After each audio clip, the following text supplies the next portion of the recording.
Welcome. In this course we're going to be looking at Task 1A, Sequence Realized Performance, and the song this year is going to be Miss You by James Hersey. Now, just as a reference point, this is for resit AS students only. So if you are not resitting your AS Portfolio 1 and you are taking the AS for the first time, this is not for you. It is just for resit students only.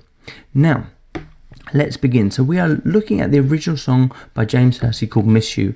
We are sequencing this track. We are not using any audio parts. If you do have samples, they must be a maximum of one pitch or rhythm. You are not allowed to use extended audio. You must sequence everything.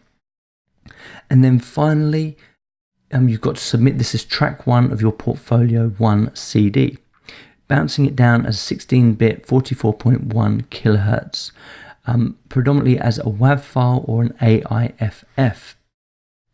So in this lesson, we're just going to look at making sure we set up our project correctly so that we can actually get this work done as quickly as possible. So make sure you've got the correct track. You can buy this from iTunes, and if you're using Logic Pro as we are in this course, that should be fairly easy just to import, but I'll show you how to do that. So let's move on.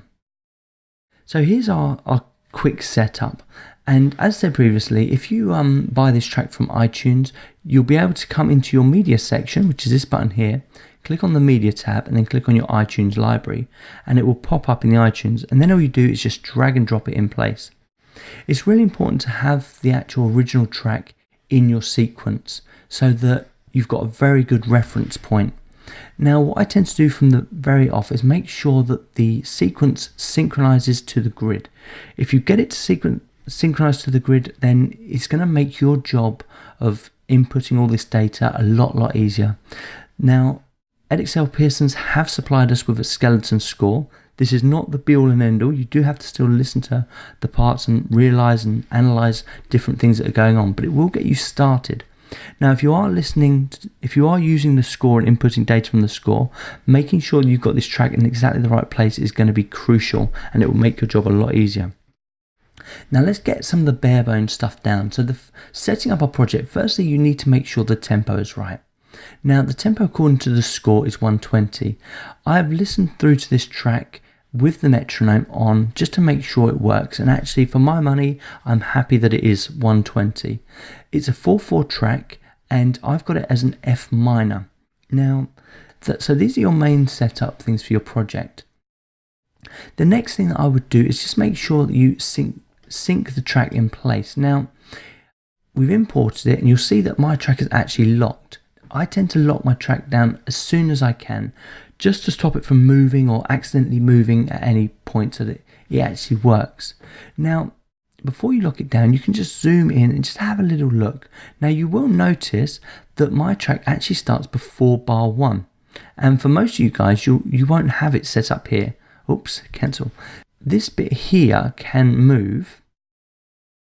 Let's just unlock that because I should be able to move that. Because of where I've got this track, this bit won't move, but at the very beginning, this little handle here was actually on bar 1. So you will need to push this out a bit further, just so you can put the audio track before bar 1.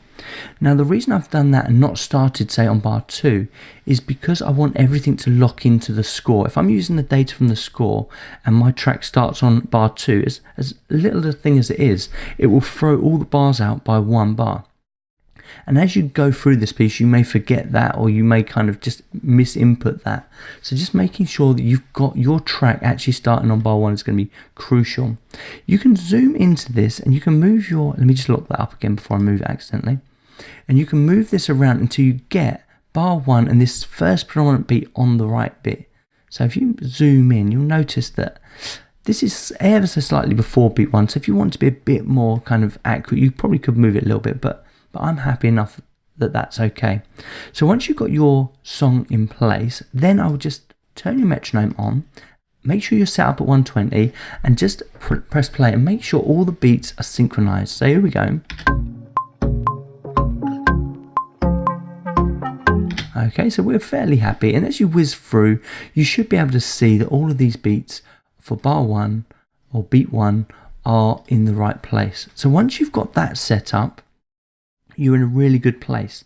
Now, the next thing that I would do as part of my setup is just have a look at the structure. Now, if you've got the structure set up, it's very easy to kind of work out where parts repeat.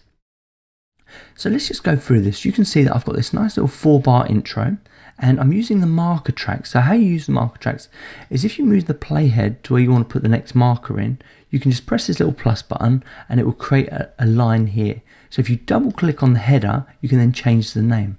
The information that I've put inside of this header is just what I want to call it, and you may call it something different. That's absolutely fine, and how many bars each section is.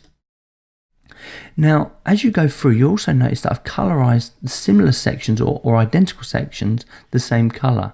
So if I want to use loops later on, it makes it very, very easy for me to do that.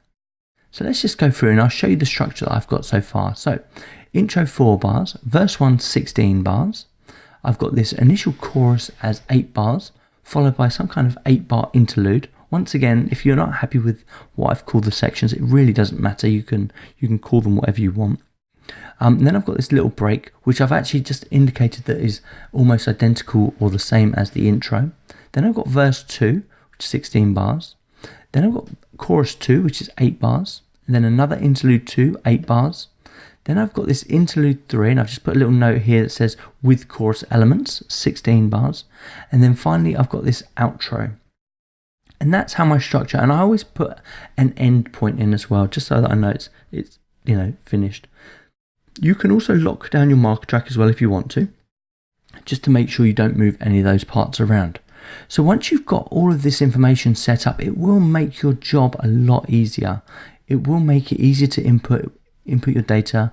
It will make it easier to reuse your data, and it will also make it easier to find data as you go along, because I use the grid and the markers to kind of help me find the positions, okay? The only other thing that I might do is, because you've got a skeleton score, I might actually populate all of these tracks initially, just so that I can start blanket filling them in. And this is very easy. You just press the plus button. Say for instance you've got 8 tracks, you press 8, put it on software instruments, because we're not really allowed to use any audio, so it'll pretty much all be software instruments, and then press create. Once you've got this, you can just rename them. So if you know you need a main vocal, you can write that in first. And then so on. So you can populate all the information from the score in this first section of just setting up. And it will make it a lot easier as you go through if you get this setup stages absolutely accurate now. Now, in the next lesson, I think we're going to start by either looking at the bass first or synth 1. The drums for this track are a bit sporadic and they develop so much and there's so many variations. I have decided that we just need to put something that's a bit more solid down that we can use as our overall structure. So we probably will kind of break formation and just have a look at synth 1 or the bass first, okay? So I'll see you in the next lesson.